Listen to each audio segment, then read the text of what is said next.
So let's start with the chapter of differentiation, dispersion.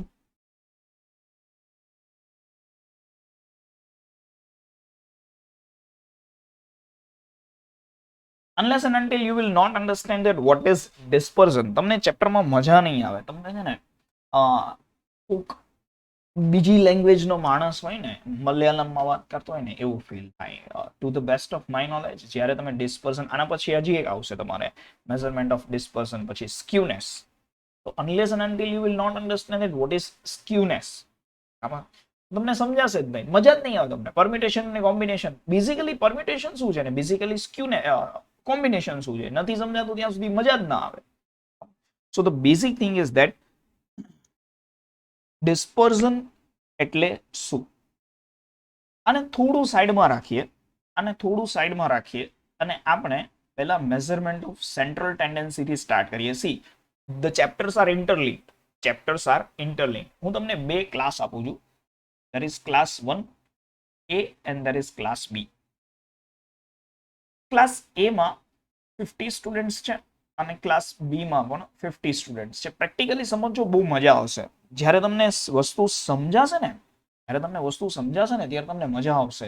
તમને એમ લાગશે કે અચ્છા આ વસ્તુ રિયલ લાઈફમાં આવી રીતે યુઝ થાય. બરાબર. હું તમને એમ કહું કે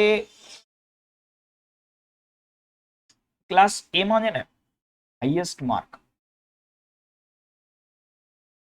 100 માર્ક્સની એક્ઝામ હતી, 99 છે. અને લોએસ્ટ માર્ક માનો કે 15 છે. ક્લાસ બી ની વાત કરું તો ત્યાં હાઈએસ્ટ માર્ક છે ને એ 85 છે, બટ લોએસ્ટ માર્ક છે ને એ 42 છે. ટેલ મી વિચ ક્લાસ ઇઝ ગુડ? કયો ક્લાસ સારો છે?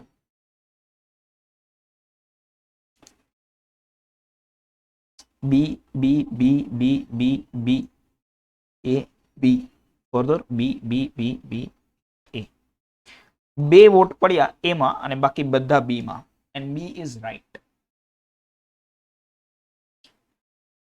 કોઈ એવું કન્ટ્રી તમને ગમે રહેવા માટે કે જ્યાં બહુ એકદમ એક એવો ક્લાસ હોય કે જેની પાસે રોલ્સ રોયસ હોય, અને જે સાવ નાનો માણસ છે ને એની પાસે બિચારા પાસે સાયકલ નહીં, એની પાસે ચપ્પલ બી ના હોય. એ તમને એવું એક કન્ટ્રી ગમે કે જે કન્ટ્રીમાં આખા કન્ટ્રીમાં કોઈની પાસે રોલ્સ રોયસ તો શું, ઓડી તો શું, BMW તો શું, બરાબર, કોઈની પાસે એમ સમજો કે કોઈ એસયુવી કાર જ નથી. બરાબર છે. છેલ્લે નાખી દીધા કન્ટ્રીમાં સૌથી મોંઘી જે ગાડી છે ને એ કોઈ ઇનોવા ફેરવે છે, પણ સાથે આખા કન્ટ્રીમાં દરેક માણસ પાસે 2 વ્હીલર છે. કયું? આ એક એવું કન્ટ્રી છે જેમાં અમુક લોકો પાસે રોલ્સ રોયસ છે અને અમુક લોકોની પાસે શૂઝ બી નથી. તમને આ કન્ટ્રી પ્રિફર કરો કે આ કન્ટ્રી પ્રિફર કરો? સેકન્ડ કન્ટ્રી પ્રિફર કરો ને. સેકન્ડ કન્ટ્રી પ્રિફર કરો ને. માનો કે આપણે આને એ કન્ટ્રી આપીએ અને આને બી કન્ટ્રી કન્સિડર કરીએ. કયું કન્ટ્રી ડેવલપ છે? એવું કન્ટ્રી કે જ્યાં રોલ્સ રોયસ ને લેમ્બોર્ગિની ને ફેરારી ચલાવતા લોકો છે, પર એવું કન્ટ્રી કે જ્યાં લોકો પાસે મેક્સિમમ ઇનોવા કાર છે, પણ એક પણ માણસ એવું નથી જેની પાસે 2 વ્હીલરમાં, બધાની પાસે 2 વ્હીલર છે. તો તમે કન્ટ્રી બી પ્રિફર કરો. આને એકચ્યુઅલી ડિસ્પર્ઝન કહેવાય. તમે જે ડિસિઝન લીધું ને એ તમે ડિસ્પર્ઝનના બેસિસ પર ડિસિઝન લીધું. શું? તો કે ભાઈ મીન માર્ક્સ કેટલા છે? તો કે હું મીન માર્ક્સ 50 ગણું, એવરેજ માર્ક્સ 50 ગણું. તો આ જે ક્લાસ એ છે ને એ ક્લાસ એ માં ડિસ્પર્ઝન બહુ વધારે છે. મીન વેલ્યુથી છેક 99 અને મીન વેલ્યુથી છેક 15. then after અહીંયા મીન વેલ્યુ થી 85 અને અહીંયા તો મીન વેલ્યુ થી સાવ નજીક, મતલબ 42. હા, એવું કહી શકાય કે આખા ક્લાસમાં એક પણ સ્ટુડન્ટ એવો નહીં કે જેને 90 કરતા વધારે માર્ક્સ છે. અરે એક પણ સ્ટુડન્ટ એવો નહીં કે જેને 85 કરતા વધારે માર્ક્સ છે. પણ સામે એ જોવાનું ને કે આખા ક્લાસમાં 42 કરતા ઓછા માર્ક્સ વાળો એક સ્ટુડન્ટ નથી. એચિવમેન્ટ આ નથી, એચિવમેન્ટ આ છે. બરાબર. એચિવમેન્ટ આ નથી. જે સ્કૂલ ફોટા છાપે મોટા મોટા, અમારી સ્કૂલમાંથી A1 ગ્રેડ આવ્યો, અમારી સ્કૂલમાંથી, એના બદલે તમે તમારી સ્કૂલનું હાઈએસ્ટ અને લોએસ્ટ રિઝલ્ટ બહાર પાડો તો ખબર પડે. કોઈ એક સ્ટુડન્ટને A1 ગ્રેડ આવે અને એ જ ક્લાસમાંથી 4 સ્ટુડન્ટ ફેલ થાય તો એનો મતલબ એમ કે જેને બહુ સારું રિઝલ્ટ આવે છે તો પોતાની મહેનતે રિઝલ્ટ લઈ આવ્યો છે. યાદ કરું જ્યારે સૌથી પહેલા મેં લેક્ચર સ્ટાર્ટ કર્યા હતા ને સ્કૂલના, ત્યારે કીધું હતું કે જેને નથી આવડતું, જેને નથી ભણવું ને, બરાબર, એને ભણાવવું ને, ધેટ ઇઝ માય વર્ક. બરાબર, why? Because I am focusing on the dispersion. હું ડિસ્પર્ઝન પર ફોકસ કરું છું. મને આવા રિઝલ્ટમાં ઇન્ટરેસ્ટ છે. બરાબર, આ 99 વાળા રિઝલ્ટમાં આપણને ઇન્ટરેસ્ટ નથી. આ 99 વાળા રિઝલ્ટમાં આપણને ઇન્ટરેસ્ટ નથી. રિઝલ્ટ કયું રિઝલ્ટ સારું કહેવાય? તો કે આ રિઝલ્ટ ક્યારેય સારું ના કહેવાય. રિઝલ્ટ આ સારું કહેવાય. કયું કન્ટ્રી સારું કહેવાય? એક એવું કન્ટ્રી છે કે જેમાં મુકેશ અંબાણી જેવો માણસ છે, બરાબર, 4000 કરોડના ઘરમાં રહે છે અને ત્યાં આખી દુનિયાની સૌથી મોટો સ્લમ એરિયા છે. ના, એ કન્ટ્રી સારું ના કહેવાય. કન્ટ્રી એ સારું કહેવાય કે મોર ઓર લેસ બધા સરખી જિંદગી જીવે છે. તો આને ડિસ્પર્ઝન કહેવાય. ડિસ્પર્ઝનનો મતલબ શું? કે ડેટા છે, એ ડેટાની વચ્ચે કેટલું વેરિએશન આવે છે. ડેટા છે એ કેટલા એરિયામાં ફેલાયેલો છે. ડેટા છે એ કેટલા એરિયામાં ફેલાયેલો છે. સમજે? અચ્છા, એરિયા એટલે શું? તો સેન્ટરમાં હોય ને, આ મીન વેલ્યુ હોય. બરાબર છે? મીન હોય, મીડિયન હોય, મોડ હોય, જે તમે નક્કી કર્યું છે એ મેઝરમેન્ટ ઓફ સેન્ટ્રલ ટેન્ડન્સી હોય. Just to calculate measurement of central tendency is not enough. Just to calculate measurement of central tendency is not enough. તમારે એની સાથે સાથે નક્કી કરવું પડે કે ડેટા કેટલો ફેલાયેલો છે. ડેટા કેટલો ફેલાયેલો છે. કોરોના વાયરસની ઇમેજ નથી ડ્રો કરતો. આ જે ડિસ્ટન્સ છે ને, મારું ડ્રોઈંગ એટલે એપિક છે. મારી વાણી NID માં જવાની છે. મને કર્વ ડ્રો કરતા નથી આવડતો. આ જે ડિસ્ટન્સ છે ને, બરાબર છે, તો એ ડિસ્ટન્સ ડિસ્પર્ઝન ઇન્ડિકેટ કરે છે. એ ડિસ્ટન્સ ડિસ્પર્ઝન ઇન્ડિકેટ કરે છે. ડિસ્પર્ઝનનો મતલબ થાય ડેટા એની સેન્ટ્રલ વેલ્યુથી કેટલો ફેલાયેલો છે. બરાબર, જેટલું સેન્ટ્રલ વેલ્યુથી ડિસ્ટન્સ ઓછું એટલો એ ડેટા સારો છે, અને જેટલું એની સેન્ટ્રલ વેલ્યુથી ડિસ્પર્ઝન વધારે એટલો ડેટા ખરાબ છે. તમારામાંથી કોઈ મેડિકલ રિપોર્ટ જોયા છે ક્યારે? આઈ હોપ જોયા હશે. કોકના મેડિકલ રિપોર્ટ જોયા હશે ક્યારેક. બરાબર છે? મેડિકલ રિપોર્ટમાં છે ને અહીંયા લખ્યું, આજ માનો કે હું બ્લડ સુગર એવું લખું, બરાબર, સુગર લખું, સુગર લખ્યું હોય કે 150, તો સાથે છે ને તમને એક રેન્જ આપે. 150 હોય તો સાથે એક રેન્જ આપે કે 120 to 400. મતલબ આ લોઅર રેન્જ થઈ ગઈ, આનાથી ઓછું નહીં સારું, અને આ હાયર રેન્જ થઈ ગઈ, આનાથી વધારે બી નહીં સારું. બરાબર છે? જેટલું 150 ની નજીક રહે ને એટલું સારું. અધરવાઇઝ આની એક રેન્જ કાઢો, 150 ઓર 180 ની રેન્જમાં રહે એટલું વધારે સારું. બરાબર? તો આ શું છે? હા, એમાં પણ એમાં ડિસ્પર્ઝન છે. આ શું છે? આ ડિસ્પર્ઝન છે. રૂટીન લાઈફમાં કન્સેપ્ટ ઘણી બધી જગ્યાએ યુઝ થાય છે. બેઝિકલી આ ડિસ્પર્ઝન છે કે ભાઈ આ લિમિટમાં રહેવું જોઈએ. બરાબર છે? જેટલી વસ્તુ એની સેન્ટ્રલ વેલ્યુની નજીક છે એટલી એ વેલ્યુ સારી છે. જેટલી વસ્તુ એની સેન્ટ્રલ વેલ્યુથી દૂર જાય છે એટલી એ વસ્તુ ખરાબ છે. બરાબર? ચલો, આપણે પહેલા જે ક્વેશ્ચન લીધો હતો એ જ ક્વેશ્ચન લઈને તમને 4.1 છે એ 4.1 કરાવી દઉં. પછી ખાલી તમારે સમ કરવાના રહેશે. સમ તમે કરી શકશો જાતે, નો પ્રોબ્લેમ. ક્લાસ A અને ક્લાસ B. ક્લાસ B માં હાઈએસ્ટ માર્ક હતા 99, લોએસ્ટ માર્ક હતા કેટલા? 15. અહીંયા હાઈએસ્ટ માર્ક હતા 85 અને લોએસ્ટ માર્ક હતા 42. મને ફાઇન્ડ કરવું છે that what is the range of marks. માર્ક્સની રેન્જ કેટલી છે? રેન્જ ઉપરથી મને ખબર પડશે, બરાબર છે, કે ભાઈ હાઈએસ્ટ અને લોએસ્ટ ઓબ્ઝર્વેશન જે કાંઈ પણ છે પ્રેક્ટિકલ એક વખત સમજી લો બેટા. થિયરી પછી ઓટોમેટિક સમજાઈ જશે, હું કરાવીશ, નો પ્રોબ્લેમ.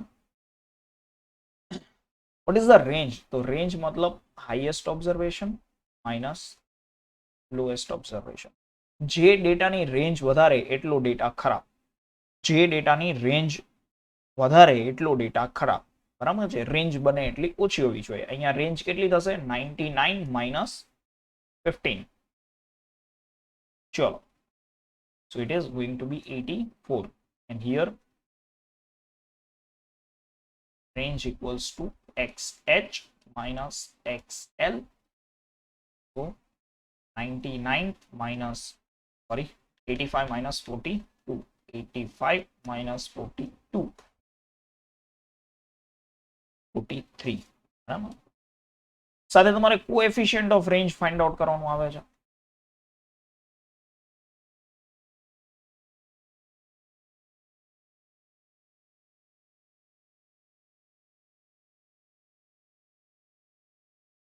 હવે સર કોએફિશિયન્ટ ઓફ રેન્જ એટલે શું?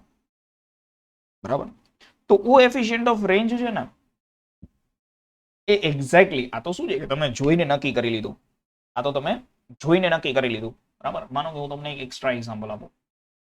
એ આપણે ફર્સ્ટ ટેસ્ટ લીધી હતી અને સેકન્ડ ટેસ્ટ લીધી, ઓર ચલો ને સેકન્ડ ટેસ્ટ લીધી, સેકન્ડ સેમેસ્ટર. અહીંયા 50 માર્ક્સની એક્ઝામ હતી અને અહીંયા 100 માર્ક્સની એક્ઝામ હતી. બરાબર. 50 માર્ક્સની એક્ઝામમાં ક્લાસમાં હાઈએસ્ટ 48 હતા અને લોએસ્ટ 12 હતા. જ્યારે અહીંયા ક્લાસમાં હાઈએસ્ટ 92 હતા અને લોએસ્ટ 35 હતા. તો હવે અહીંયા તો તમે નક્કી નહીં કરી શકો. ચલો રેન્જ ફાઇન્ડ આઉટ કરો. તો 36 ની રેન્જ થઈ અને અહીંયા રેન્જ કેટલી થાય છે? 57.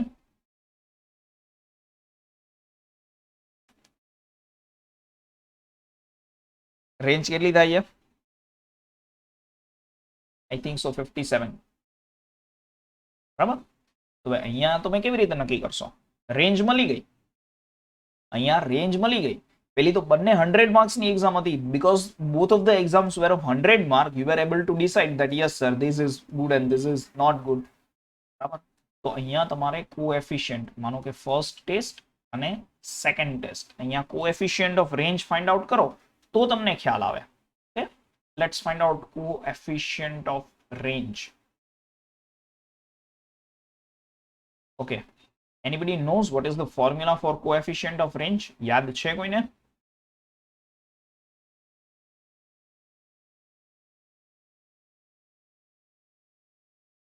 I repeat, કોઈને coefficient of range ની ફોર્મ્યુલા યાદ છે? સી રેન્જ ની ફોર્મ્યુલા છે ને બેટા, સાવ એટલે સાવ સહેલી છે. બહુ કહેવાય. ચલો જોઈ લો.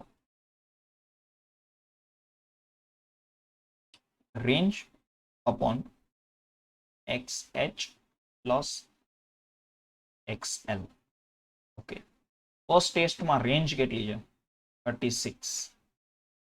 અને XH પ્લસ XL કરો તો 48 પ્લસ 12. 36 અપોન 60. મતલબ અહીંયા કોએફિશિયન્ટ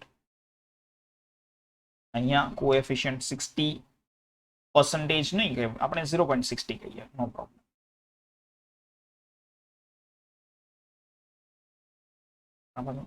કોએફિશિયન્ટ ઓફ રેન્જ કેટલો થાય છે? 0.60. કરેક્ટ. સેકન્ડ ટેસ્ટમાં ફાઇન્ડ આઉટ કરો કોએફિશિયન્ટ ઓફ રેન્જ. તો range is 57 and what is 92 plus 35. 57 upon 127 કરો તો ડિવાઈડ. શું આવે છે answer? 57 divided by 127, 0.40. The result of this exam is good. Result of this exam is good. Repeat કરી દો બેટા, નો પ્રોબ્લેમ. 36 and 57 માં ખ્યાલ આવી ગયો? કહું 36 and 57 માં ખ્યાલ આવી ગયો? Anybody is having doubt in 36 and 57? ચલો હવે આપણે નથી ફોર્મ્યુલા યાદ રાખવી. તમે કહો એટલે ફોર્મ્યુલા યાદ રાખો, નથી યાદ રાખવી. સમજો ફોર્મ્યુલાને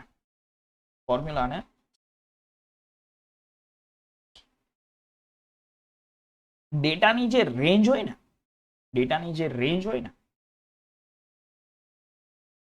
એ રેન્જ કેટલા ઓબ્ઝર્વેશન વચ્ચે છે, એ રેન્જ કેટલા ઓબ્ઝર્વેશન વચ્ચે છે. હું તમને હજી એક વસ્તુ સમજાવું. 50 માર્ક્સની એક્ઝામ હતી, સમજજો. 50 માર્ક્સની એક્ઝામ હતી. હાઈએસ્ટ માર્ક્સ કેટલા હતા ખબર છે? 40 અને લોએસ્ટ માર્ક 20. 100 માર્ક્સની એક્ઝામ હતી. હાઈએસ્ટ માર્ક કેટલા હતા? 80. Lowest mark. 200 માર્ક્સની એક્ઝામ હતી. હાઈએસ્ટ માર્ક કેટલા હતા? 160. લોએસ્ટ માર્ક કેટલા હતા? 140. બધામાં રેન્જ 20 ની છે. બધામાં રેન્જ 20 ની છે. હવે કયું ઓબ્ઝર્વેશન છે? હવે વિચ ઓબ્ઝર્વેશન ઇઝ ગુડ? બરાબર. શું બધામાં આન્સર સરખો આવશે? ના. બરાબર. તો સમજવાનું શું છે ખબર છે? ટોટલ જે ઓબ્ઝર્વેશન છે ને, સમજજો વ્યવસ્થિત તો મજા આવશે. ટોટલ ઓબ્ઝર્વેશનને આઘું પાછું થવા માટે 50 નંબરની સ્પેસ હતી, તો તે 20 જેટલો જ ડિફરન્સ પડ્યો હાઈએસ્ટ અને લોએસ્ટ વચ્ચે. અહીંયા 100 ની સ્પેસ હતી અને 20 નો ફરક પડ્યો. અહીંયા 200 હતું અને તોય 20 નો ફરક પડ્યો. 10 માર્કની એક્ઝામ હોય, બરાબર, એકને 8 માર્ક આવે ને એકને 2 માર્ક આવે, તો 60% ડેવિએશન થઈ ગયું. 60% ચેન્જીસ આવી ગયા. ડેવિએશન વસ્તુ અલગ છે, એ હું પછી સમજાવું છું. સમજવાનું શું છે કે કોએફિશિયન્ટ ઓફ ડેવિએશન શું કામ કેલ્ક્યુલેટ કરવું પડે છે? કે જે રેન્જ છે એ રેન્જ તો 20 ની છે, પણ સામે ઓબ્ઝર્વેશન કેવડા છે? સામે ઓબ્ઝર્વેશન કેવડા છે?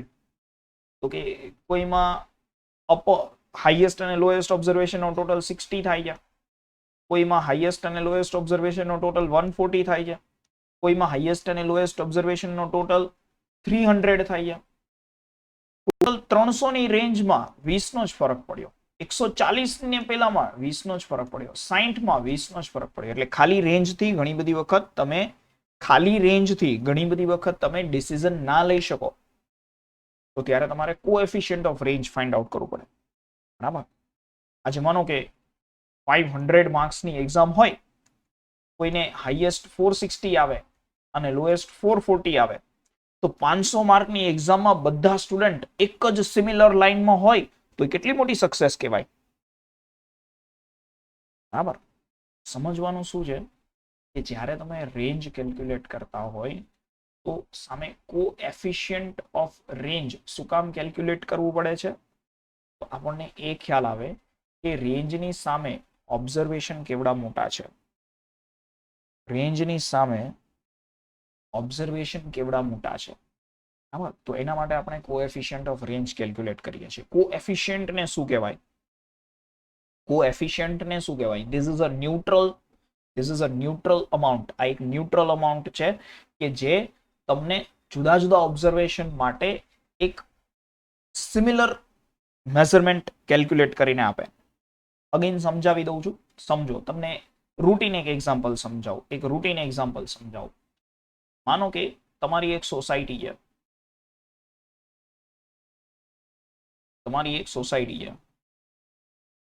સોસાયટીમાં છે ને સૌથી ઓછું કમાવાવાળો માણસ 10,000 રૂપિયા કમાય છે અને સૌથી વધારે કમાવાવાળો માણસ 11,000 રૂપિયા કમાય છે. બરાબર છે. બીજી એક સોસાયટી છે, એમાં સૌથી ઓછું કમાવાવાળો માણસ 1 લાખ રૂપિયા કમાય છે અને સૌથી વધારે કમાવાવાળો માણસ 1,01,000 રૂપિયા કમાય છે. ત્રીજી એક સોસાયટી છે, જેમાં સૌથી ઓછું કમાવાવાળો માણસ 5 લાખ રૂપિયા કમાય છે, સૌથી વધારે કમાવાવાળો માણસ 5,01,000 રૂપિયા કમાય છે.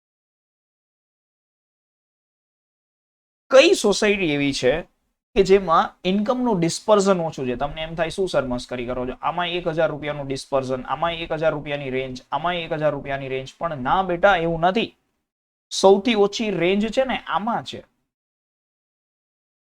સર કેમ એવું? તો કે માણસની ઇન્કમ વધે છે પણ ડિફરન્સ વધતો નથી. માણસની ઇન્કમ વધે છે પણ ડિફરન્સ વધતો નથી. બરાબર છે. આજ માનો કે હું તમને એમ સમજાવું કે 50 માર્કની એક્ઝામમાં 24 આવે, બરાબર, અને 100 માર્ક્સની એક્ઝામમાં એને 68 માર્ક્સ આવે, સોરી 48 માર્ક્સ આવે.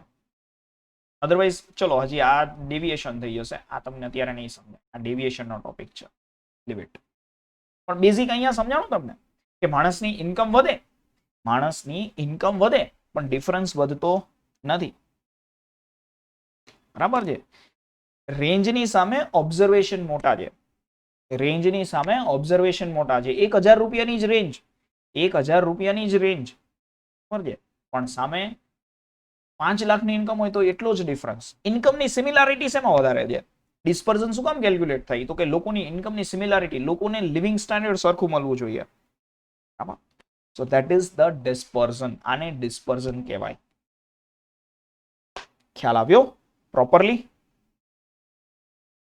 What is ડિસ્પર્ઝન? એટલે આપણે શું કરીએ કે લોઅર અને અપર, એના માટે આપણે લોઅર અને અપર રેન્જ જે કાંઈ પણ છે એ મૂકીએ, બરાબર. હવે અહીંયા કોએફિશિયન્ટ ઓફ રેન્જ કેલ્ક્યુલેટ કરો. હવે તમને સમજાશે, મજા આવશે કેલ્ક્યુલેટ કરવાની. જ્યારે ભણવાની મજા આવે ને ત્યારે ભણ્યું કામનું. મને ભણાવવાની મજા આવે છે એટલે મારું ભણાવ્યું કામનું. સીધું લોજિક છે મારું. હવે તમને કોઈ યાદ ના રાખવું પડે તમારે. તમને યાદ રહે કે હા ભાઈ ઉપર રેન્જ મૂકવાની ને નીચે ઉપરનો નીચેનો ટોટલ 85 પ્લસ 42. ચલો 84 ડિવાઈડ બાય ટોટલ કરો તો 114 આવે છે.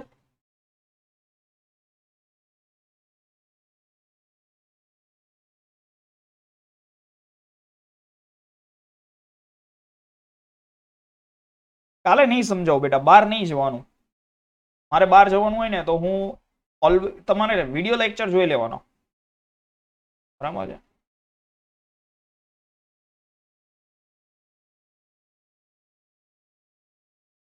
બહાર ક્યાં જવાનું હોય મને થાય?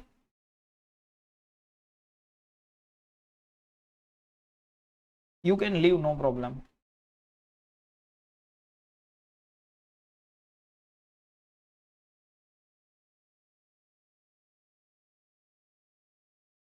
અહીંયા શું આન્સર આવે છે? 0.74.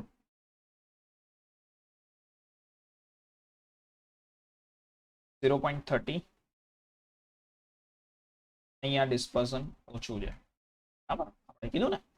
હવે જ્યારે તમે આન્સર નક્કી નથી કરી શકતા કે ભાઈ કેટલો આન્સર આવે છે, તો તમે ડિસ્પર્ઝન કેલ્ક્યુલેટ કરો તો તમને ખ્યાલ આવે કે હા ભાઈ ડિસ્પર્ઝન જેમાં ઓછું છે એ ક્લાસ સારો છે. ડિસ્પર્ઝન જે કાંઈ પણ છે ને એ ડિસ્પર્ઝન જેમાં ઓછું છે એ ક્લાસ સારો છે. સીધી ને સિમ્પલ વસ્તુ. ચલો ઓકે બેટા, you can leave, no problem. I will provide the recorded lecture. એમ બી લેક્ચર પૂરો જ થઈ હવે. ખ્યાલ આવી ગયો આટલો? આટલામાં ડાઉટ છે કોઈને? Anybody is having doubt?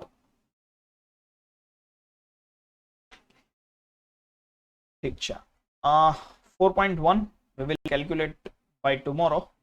આટલો એક વ્યવસ્થિત રીતે જેને હજી કાચું પાકું સમજાણું છે, you can see the video, બરાબર છે. તમે